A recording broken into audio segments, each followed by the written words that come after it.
Juan Eskenahay, and thank you to Ms. Karen Marshall and the Department of Parks and Recreation for Prince George's County. My name is Keith Colston. I am Tuscarora and Lumbee, and I have had the honor in the past of serving as the Master of Ceremonies for the festival that normally occurs in the month of October with Karen Marshall and all the wonderful people who work so hard throughout the year to put on the event. We know that this year the opportunity for that is not able to be done in public, or should I say, coming together in large numbers, due to the COVID-19 that's going on here in the state of Maryland. I just want to say to each and every individual that is dealing with it directly or indirectly, my thoughts and prayers go out to you. And that would allow me also to begin a little bit about my sharing and teaching here today in reference to powwow etiquette. Powwow etiquette can be seen in a variety of ways and situations. You'll find that just the simple idea of standing during what we call our protocol for our gatherings in the very beginning, whether you're at a northern or southern style gathering, which makes all the difference in the world, depending upon the where the drums are at and the songs that are sung and the way people move in and around the arena. It does make a difference if you're at a northern or southern style gathering. And so the etiquette would apply to where you're at. But I can tell you that whether you're at a northern or southern gathering, standing, you'll be asked to do quite a few times.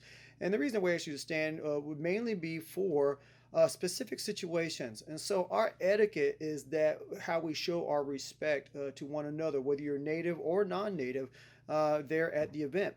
And so when standing, it's many times for what we call the protocol, which is our grand entry, our flag song, our veterans honoring, and any other songs that may be asked in the very beginning of the celebration, or the first three songs that are sung in the arena, or for what's going on in the arena. And after that, we may ask you to stand quite a few other times for more honor songs, or for what we call memorial songs.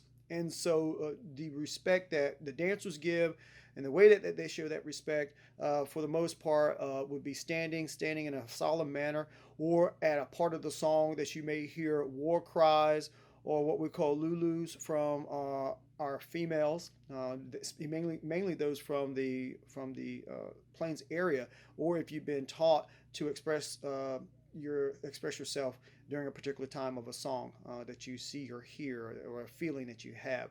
Our war cries, of course, with our men, our young men, our boys, our male dancers, many times providing war cries. So that you will hear that as well. The etiquette that you'll see many times in the arena as well is how the dancers move in the circle. And we move in a circular manner because that is the idea, the mentality that we have, that we move like life. Life is continuously and taking place in that movement, and we will move most of the time in a clockwise movement while the song is being sung. So if you're in the arena, you'll be moving and you'll be dancing to the beat of the drum, which is also very important. We'll touch on here in just a minute. But once again, just those situations there, the act of standing, the way that we move in the arena, those two things are just two of many types of etiquette that we'll show. One other etiquette that I'll touch on before moving over to a little bit of the music and the songs is that in reference to not touching or grabbing or pulling or making a physical connection in the arena when we are having our intertribals, our exhibitions, and our contests. Now, if we have social dances, that's when we're expected, and the etiquette is that you may hold hands. But that's about the only time that you'll see a physical connection between our dancers in the arena, male or female, children, elders, young adults. When we're dancing out there in a circle, we are allowed to, give our prayer in motion. And that's the way that I've been taught specifically, is that when I dance, it's like prayer in motion. So therefore, if I'm dancing or moving, I don't want that to be interrupted. So the etiquette that is there is that you don't interfere with one's motion while out there in the arena. So much so that if you're in contests, when we do have contests and contest songs, that if you do interrupt or connect with someone, you could be disqualified from the contest and be asked to leave the arena by the arena director or by the whipmen that are there, depending upon what powwow you're at. And so the etiquette is very strong. And so much that even with the music and the drums, so I'll give you a good example here, folks, is that, this is what we refer to as a hand drum. Now you can see by the size of it, I'm able to hold it in my hand. And there's a way that I am to conduct myself, with my drumstick, and sing these songs. So the etiquette of singing goes right along with what things that you're hearing from the master of ceremonies, speaking about what's taking place, announcing things that are going on or that will take place, and how the songs and how the singers will react to what's being requested. So there are specific songs, like songs for our veterans. There are songs to honor our flags. There are songs to honor our elders. There are songs to honor birthdays and so forth. So there are a variety of songs that are sung. So the etiquette of our singers is to understand and know what songs to sing them appropriately, and to sing songs that are called for. If the MC calls for a sneak up or calls for an honor song, you're going to hear a very distinct sound from one or the other. And so once again, the etiquette is to know and understand, comprehend the songs that are being requested and the songs that you will sing. Then we are to reciprocate as dancers and as spectators or people that are there, how we conduct ourselves depending upon the song that is sung. So if we're singing a social dance, then we expect everyone and anyone that's invited to come out there in the arena and dance in a very social manner, meaning by holding hands or making a physical connection. If we call for a sidestep for Our Lady's Jingle, which is a very specific style of dancing and singing, that we would call upon a northern drum to sing a sidestep song, and that the dancers would move accordingly to that specific song. So once again, it's understanding and applying your knowledge to the type of songs that's requested, and that you sing these songs correctly and appropriately. So to give you an idea of some of the songs that we sing, that we have what we call northern style singing, which is a very high pitch and more of a heartbeat sound.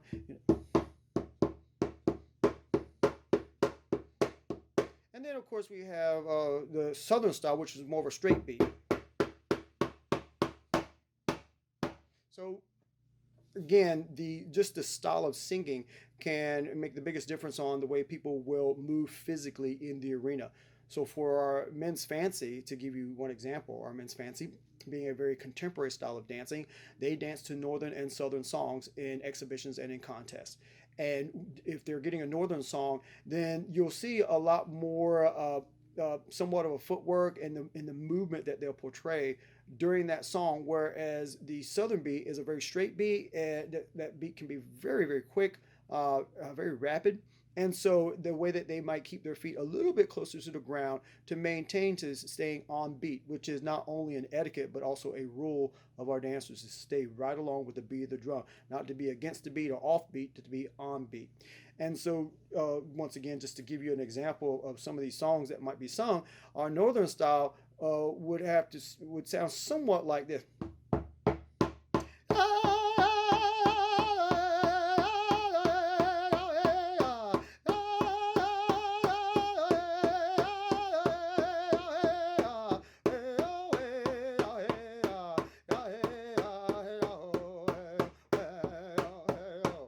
And then with our southern style singing, more of a lower pitch, deeper sound, but just as loud. And if I want to, make or create a song that is the same song but sung in a unique way, whether it be northern or southern or vice versa. So to give you the same song but sung more in a southern way.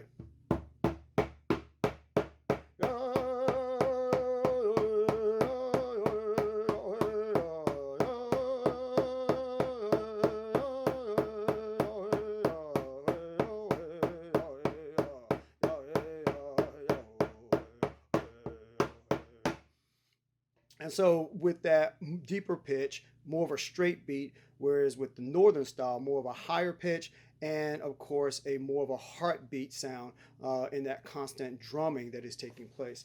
Well, if you go to a powwow, go to a celebration, competition or non-competition powwow, go to a festival, like what you'll see with Karen Marshall and all the wonderful people there, is that you'll find that, again, the way that the people will move will be dictated by, again, the style of song that is being requested. If you're a northern style dancer, for most of your exhibitions or contests, you would receive a northern drum, or a northern drum would be requested to sing your song. If you're more of a southern style dancer, like men's straight, women's southern style, then you, of course, a southern drum, if participating at the powwow would be asked to sing for those exhibitions or contest songs. So the etiquette is that you provide the type of singing that fits the style of dancing and vice versa when possible. Now, at more of our larger, bigger gatherings, you'll find that there's that opportunity. Of course, at some of our smaller venues and celebrations, you may have it where only northern drums are there. And if you've got a great drum, and especially if you've requested and contracted a host drum to be there, normally they're able to pull out a couple of southern songs here and there to be able to help out and provide a good time and a good sound for those southern style dancers that are there. The idea is that no matter what style of dancer you are, is that you want to educate yourself and be culturally aware to the point that you're able to dance to either southern or northern. Now I'd like to share a little more information concerning the songs, the dances that you would normally see, whether it be at the celebration of the Prince George County Recreation Parks event, normally held in October, or the various other gatherings that take place throughout the year in Maryland, up and down the East Coast, and all over Indian Country and Turtle Island. So we think about the dances, we think about the songs, we hear them, more than anything else, we feel them. And there, of course, is a way that we must conduct ourselves depending upon the song that is being sung or the amenity that is going on in the arena. So we talked about powwow etiquette last time, about the songs you may hear and some of the individuals who are honored. Well, there are a variety of situations that do occur. And for each of the situations that require singing, there must be the appropriate drum that is called upon. Many times we'll call upon the host drum for many of the honor songs, memorial songs, and things of that nature. Yet, if there's an opportunity for other drum groups to sing, they'll be called on for things like intertribals. They would also be called upon for social dances, perhaps exhibition songs. And if it's a contest powwow, then we would go from one drum group to the next concerning the competition songs that are needed. Now we have what we call northern style singing and southern style singing. Northern style singing is a very high-pitched sound, very strong, of course, depending upon the amount of singers that are sitting at one large drum, using not their hands, but using their drumsticks, their drum beaters. And so they would utilize that, sing in unison with one another. The type of beat that you'll hear is not in reference to a straight beat, but more so into more like a very quick heartbeat that will sound something like this.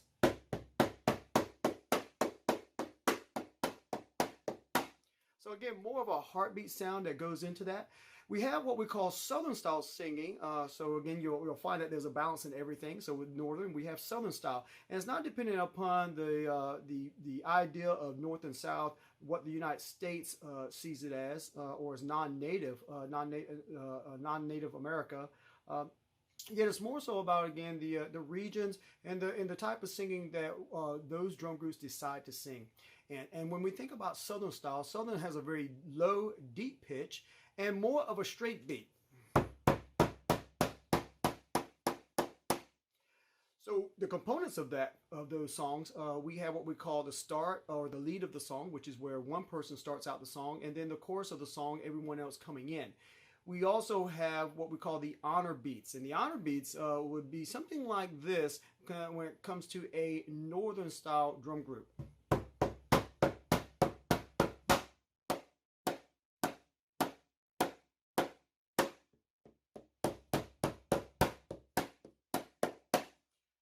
Giving you a little bit of an ending there, but also, again, the honor beats. Now, if you were have to give a chance to rewind this video, if you have that opportunity, you would be able to count how many beats were given. There were about 8 beats, and normally during a northern song, you'll get about 5 to 8 honor beats. And it's very important for the dancers to comprehend and know what type of song they're listening to, because it really does depend on how they'll move and what they do, or how many times they may do a particular step, because we're supposed to honor each and every honor beat that we hear by doing some type of movement or signaling that we hear those honor beats.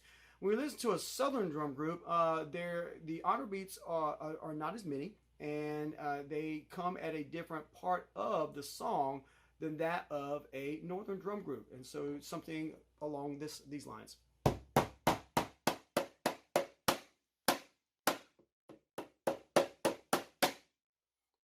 the ending can be seem like it's a lot shorter, or that you can't pick up on that ending as much.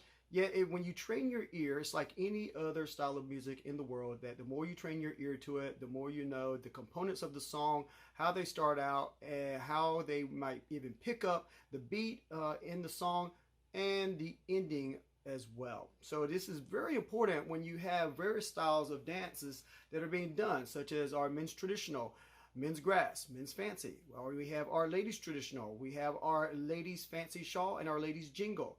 And so when we think about all of these 6 major styles that you would be able to see at a gathering, you also have to understand and know that there are specific songs sung for specific categories, whether it be for the 6 that I mentioned, or the specific age category as well.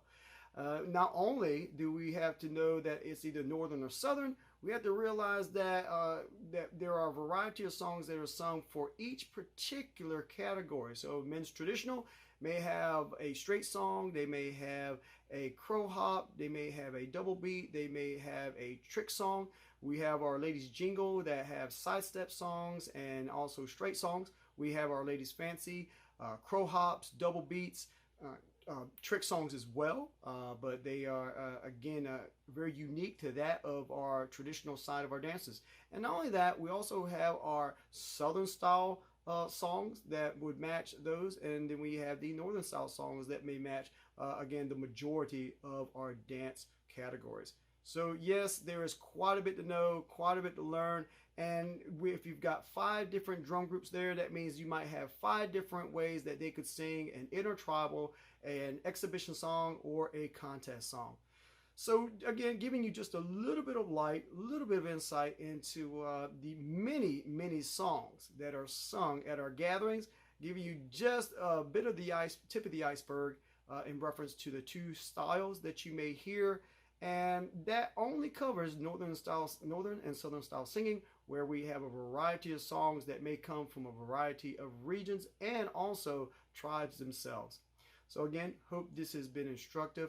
I again want to thank everyone allowing me the opportunity to come and share this little bit of knowledge, hopefully with so many individuals. Yahweh, thank you.